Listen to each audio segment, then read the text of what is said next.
कक्षा 8वीं का पाठ 1 है। ये कविता है दवनी और इसके कवि हैं श्री सूर्यकांत त्रिपाठी निराला जी। पहला पद अभी न होगा मेरा अंत। इसकी 4 पंक्तियां हैं जिसका सरलार्थ लिखना है। शब्दार्थ पहले लिखेंगे मृदुल कोमल। प्रसंग, इसमें 3 बातें लिखते हैं, पाठ्य पुस्तक का नाम, कविता का नाम और कवि का नाम। सरलार्थ, कवि कह रहे हैं कि उनका अंत अभी नहीं होगा। उनके जीवन में अभी अभी वसंत रूपी यौवन आया, अर्थात उनके जीवन में उमंग जोश आशा का संचार हुआ है, अतः उनका अंत अभी नहीं होगा।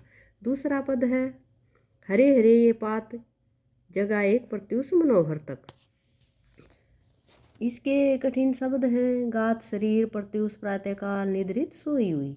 और प्रसंग बार बार लिखने की आवश्यकता नहीं है, पूर्ववत का अर्थ होता पहले वाला ही या पहले जैसा ही। कवि कहता है कि मेरे जीवन रूपी वसंत में हरे हरे पत्ते हैं, इन पत्तों डालियों के शरीर कोमल है, मैं इनके लिए सपना देखूंगा, वह सोई हुई कलियों पर कोमल हाथ फेर कर उन्हें मनोहर प्रातःकाल में जगाऊंगा, अर्थात उदास लोगों में अपनी कविता के माध्यम से जोश पैदा करूंगा।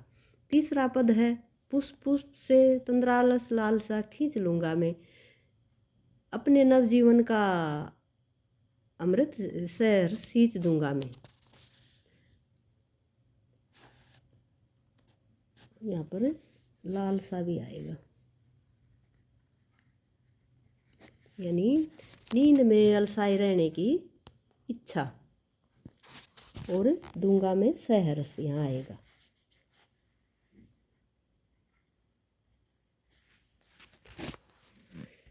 वो शब्दार्थ तंद्रालस नींद में अलसाए रहने की इच्छा।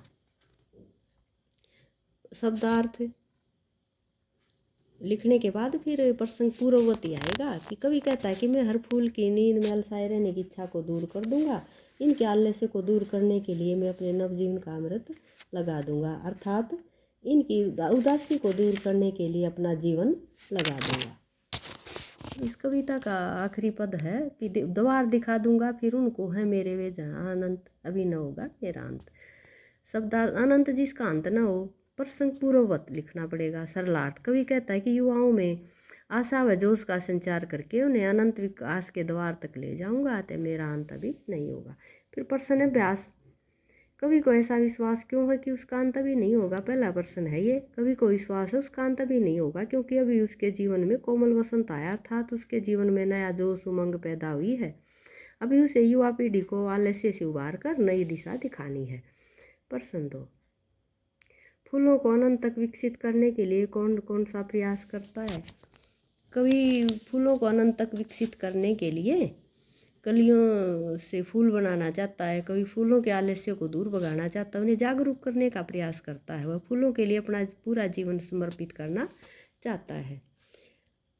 पुष्पों की तंद्रा और आलस्य दूर करने के लिए कवि क्या क्या करना चाहता है। कवि पुष्पों की तंद्रा और आलस्य को दूर करने के लिए उन पर कोमल हाथ फेरना चाहता है, अर्थात कवि युवाओं में उनकी योग्यता के अनुसार प्रेरित करना चाहता है।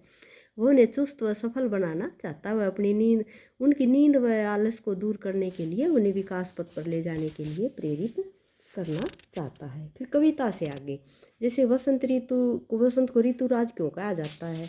वसंत को ऋतुराज कहा जाता है क्योंकि इस ऋतु में मौसम बहुत सुहावना होता है, न तो अधिक सर्दी परेशान करती है न गर्मी, चारों तरफ का वातावरण बहुत अच्छा होता है, रंग बिरंगे फूलों से पेड़ पौधे लद जाते हैं। वसंत ऋतु के आने वाले त्योहारों के बारे में जानकारी एकत्र कीजिए, एक त्योहार पर निबंध लिखिए। वसंत ऋतु में वसंत पंचमी, शिवरात्रि, होली त्यौहार आते हैं और इस पर हम होली पर कुछ पंक्तियाँ लिख सकते हैं कि ये होली का त्यौहार कब मनाया जाता है, कैसे मनाया जाता है और कैसे मनाना चाहिए।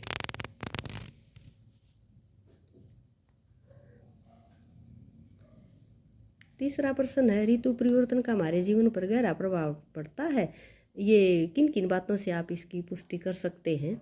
जैसे वे वस्त्र भी गर्म, सर्दी में गर्म वस्त्र जैसे ऊनी वस्त्र पहनते हैं, गर्मी में सूती, और सर्दी में चाय काफ़ी पीते हैं जबकि गर्मी में ठंडे पेय पीते हैं। अनुमान और कल्पना, पंक्तियाँ किस ऋतु से हैं। जैसे फूटे हैं आमों में बोर भोरे वन वन टूटे हैं, ये वसंत ऋतु की पंक्तियाँ हैं। सबपन भरे कोमल हाथों को अलसाई कलियों पर फिरते हुए कवि कलियों को प्रभात में आने का संदेश देता है। इसी तरह आप पेड़ पौधों को के लिए क्या करना चाहोगे? जैसे पौधों में पानी डालना व जानवरों से बचाने के लिए बाड़ आदि लगाना, यही किया जा सकता है पेड़ पौधों के लिए। कवि अपनी कविता में कल्पनाशील कार्य की बात कर रहा है। नन्हे मुन्ने बालक को माँ जगा रही हो तो फिर कैसे जगाएगी? नन्हे मुन्ने बालक को जगाते हुए माँ कल्पना करेगी कि बालक उठकर दूध पिएगा, उससे उसका शारीरिक विकास होगा, दूध पीकर खेल कूद करेगा, जल्दी बड़ा होकर विद्यालय जाएगा, खूब पढ़ेगा, वह जीवन में बहुत तरक्की करेगा, वह एक नेक इंसान बनेगा। भाषा की बात, इसमें 2 पॉइंट दिए हुए हैं।